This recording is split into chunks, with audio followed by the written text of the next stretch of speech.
ये जो नोटिफिकेशन जो रद्द किया गया है राजस्थान के स्तर पर किया गया, पूरे देश के स्तर पर? पूरा इंडिया का एनसीटी का नॉर्म्स था, उसको पूरा इंडिया लेवल पे।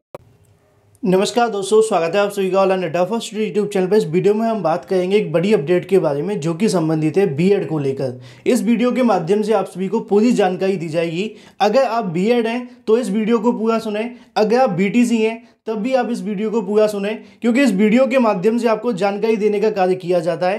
किसी के भी क्रम में कोई फैसला आया है, हमारा उद्देश्य आप सभी को निष्पक्ष होकर जानकारी देने का प्रयास है कि आखिर उस फैसले को क्यों लिया गया है, इसके पीछे कौन कौन से तथ्यों को रखा गया है जो कि आप सभी को जानना चाहिए। एक नॉलेज के तौर पर आप सभी को पता होना चाहिए कि हाईकोर्ट की तरफ से यहाँ पे ये आदेश क्यों दिया गया, हाईकोर्ट ने कौन कौन सी ऐसी टिप्पणियां की हैं, साथ में क्या पूरे देश के अंदर लागू होगा, और भी बहुत सारे ऐसे सवाल है जो कि उत्तर प्रदेश के अभ्यर्थियों के मन में भी हैं।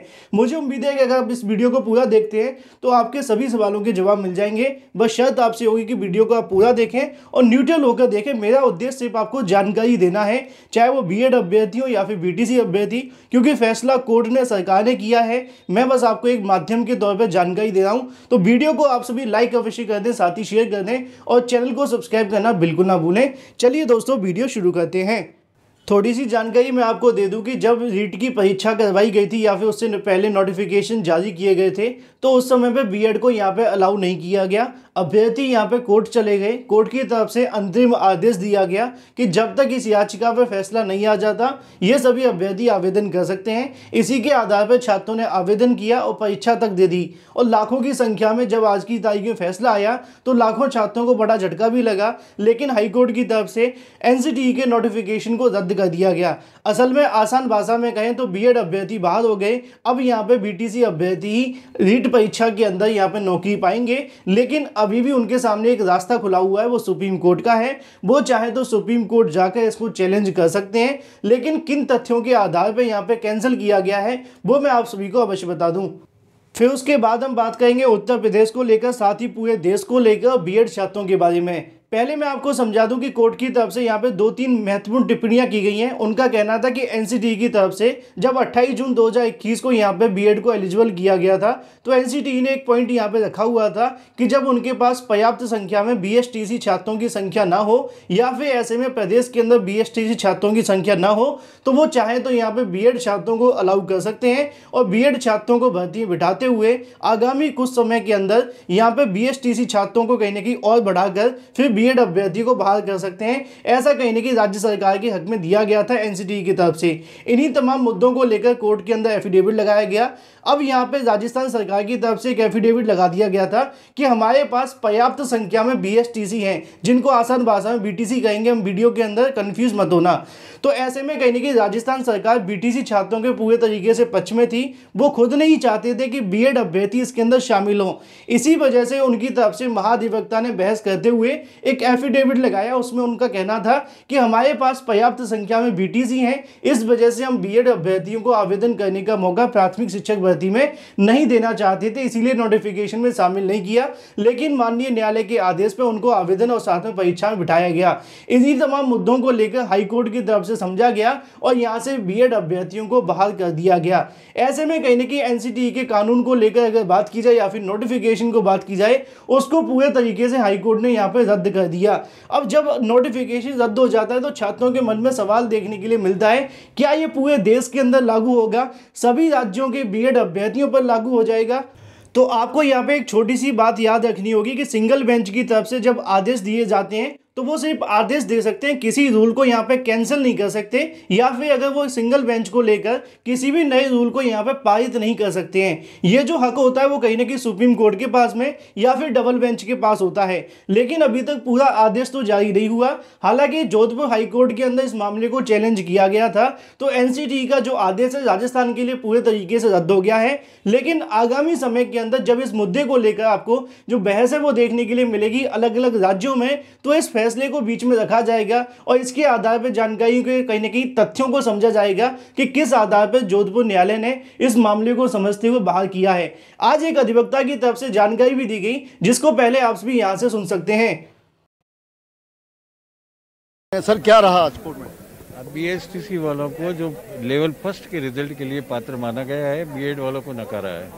जो रूल चैलेंज किया गया था, नोटिफिकेशन चैलेंज किया है, उसमें यही राजस्थान उच्च न्यायालय का मत रहा है कि केवल चंद्रशेखर, एक चीज और आप अगर जाने कि ये जो एनसीटी का नोटिफिकेशन है इसे रद्द किया है हाई कोर्ट ने, तो ये पूरे देश के लिए हो गया है या सिर्फ राजस्थान के परिप्रेक्ष्य में? सर, ये जो नोटिफिकेशन जो रद्द किया गया है राजस्थान के स्तर पर किया गया है, पूरे देश के स्तर पर? पूरा इंडिया का एनसीटी का नॉर्म्स था, उसको पूरा इंडिया लेवल पे लागू हो जाना चाहिए ये। और लेवल फर्स्ट से 8 तक की क्लासेस जो एससीसी लेवल तक के ही लोग पढ़ा सकते हैं, ये बात इनको माना गया है। तो ये क्या पूरे देश भर से जो है ये रद्द हो जाएगा?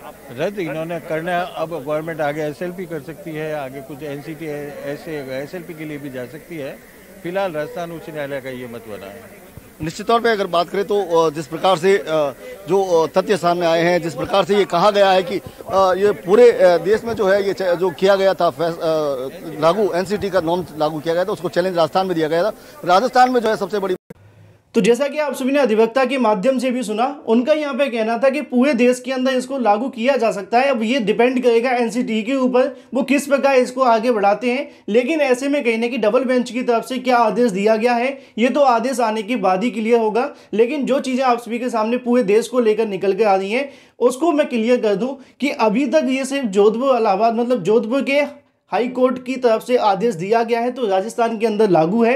बाकी अगर पूरे एनसीटी के आदेश को रद्द किया जाता है, उसके बाद में एनसीटी अपने आदेश को वापस ले लेती है, तो ये पूरे देश में भी लागू हो सकता है। अभी ऐसा बिल्कुल भी नहीं है। अब सवाल उत्तर प्रदेश के अभ्यर्थियों के मन में भी होगा कि उत्तर प्रदेश के छात्रों के लिए क्या किया जाएगा। तो कहीं ना कहीं अभी तक अगर देखा जाए तो ये मामला सिर्फ राजस्थान तक सीमित है, लेकिन अब ये मामला उत्तर प्रदेश के अंदर पहले से ही आपको जन्म देता हुआ दिखाई दे रहा था। मतलब विवाद को जन्म पहले से ही दे रखा था, क्योंकि जब 69,000 शिक्षक भर्ती हुई थी तो वहाँ पर भी काफ़ी बड़ा विवाद देखने के लिए मिला था। इसको लेकर सुप्रीम कोर्ट तक मामला गया था। सुप्रीम कोर्ट ने यह कहा था कि परीक्षा से पहले या फिर अगर बात की जाए आवेदन से पहले बीएड अभ्यर्थियों को चैलेंज नहीं किया गया था, जिसके चलते उन्होंने बीएड अभ्यर्थियों को लेकर कोई भी फैसला सुनाए जाने से मना कर दिया था। अब ऐसे में आप सभी जानते हैं कि यहाँ पे राजस्थान की तरफ से जो आदेश जारी हुआ है वो तो सिर्फ राजस्थान के लिए ही लागू होगा, लेकिन इसके बाद एनसीटी की तरफ से उस आदेश को किस प्रकार यहाँ पे लिया जाता है, क्या कोई संशोधन किया जाएगा या फिर इसके बाद भी एनसीटी सुप्रीम कोर्ट जाकर इस मुद्दे पे कहने की दोबारा से फाइट बैक करेगी, ये तो आगामी समय में क्लियर होगा। लेकिन आसान भाषा में अभी कहा जाए तो ये जो आदेश है वो एनसीटी का रद्द तो कर दिया गया है, लेकिन अब इंतजार होगा एनसीटी का, साथ में हाईकोर्ट के आदेश का कि उन्होंने किस प्रकार आदेश को यहाँ पर लागू करने को लेकर कहा है। क्या पूरे देश के अंदर लागू करने को लेकर जानकारियाँ दी हैं, या फिर अगर बात की जाए दूसरे शब्दों में तो यहाँ पे जो बीएड अभ्यर्थी अलग अलग राज्यों के हैं उसके बारे में जो फैसला लेना होगा वो एनसीटी के ऊपर डिपेंड करेगा कि इस आदेश के आधार पर, क्योंकि हाई कोर्ट के जो आदेश होते हैं उसी के आधार पर एनसीटी अपने फैसलों में बदलाव करती है। जब एनआईओएस से डीलेट करने वाले छात्रों को आवेदन करने का मौका शिक्षक भर्ती में दिया गया था तो उसके पीछे उन्होंने जानकारी दी थी कि पटना हाईकोर्ट की तरफ से एनआईओएस से डीलेट करने वाले छात्रों को वैलिड माना गया है। इसी के आधार पर शिक्षक भर्तियों के अंदर एनआईओएस से डीलेट करने वाले छात्रों को भी यहां पर एलिजिबल कर दिया था एनसीटी ने। अब इस आदेश को लेकर एनसीटी क्या करती है ये तो कुछ ही समय के बाद आपके सामने क्लियर होगा, लेकिन अभी तक अगर मैं आपको एक लाइन में बताना चाहूं तो सभी राज्यों के ऊपर कहने की बीएड अभ्यर्थियों पर लागू नहीं है। दूसरा पॉइंट ये है कि उत्तर प्रदेश के सभी छात्रों को लेकर अगर बात की जाए क्या वो नई शिक्षक भर्ती से बाहर हो जाएंगे तो इस आदेश का उनके ऊपर ज़्यादा अभी प्रभाव नहीं पड़ेगा। लेकिन अगर एनसीटी की तरफ से या सुप्रीम कोर्ट की तरफ से इस मुद्दे पर एक बार फिर से इसी प्रकार का कोई आदेश जारी हो जाता है तो समस्याएं पूरे देश के 2 करोड़ छात्रों के लिए बढ़ सकती हैं। अब जानकारी आपको एनसीटी साथ में सुप्रीम कोर्ट के माध्यम से दी जाएगी। आज न्यायालय के अंदर क्या हुआ वो मैंने आप सभी को बता दिया है। हालांकि जो उत्तर प्रदेश की सरकार है वो बीएड छात्रों के पक्ष में भी है, लेकिन अगर बात की जाए राजस्थान की सरकार की वो बीटीसी के पक्ष में थी, जिसके चलते यहाँ पे उनको बेनिफिट मिला। और इधर उत्तर प्रदेश की सरकार की तरफ से क्या होगा, साथ में एनसीटी के फैसले का इंतजार करना होगा। और हाईकोर्ट का आदेश सबसे ज़्यादा महत्वपूर्ण है कि उसके अंदर किन तथ्यों को आधार बनाकर क्या क्या जानकारियाँ दी गई हैं वो भी आप सभी के लिए महत्वपूर्ण होगा। वीडियो पसंद आए तो वीडियो को लाइक कर दें, साथ ही शेयर कर दें और चैनल को सब्सक्राइब करना बिल्कुल ना भूलें। जैसे ही कोई और अपडेट निकलेगी सबसे पहले इस चैनल के माध्यम से आपको दे दी जाएगी। धन्यवाद।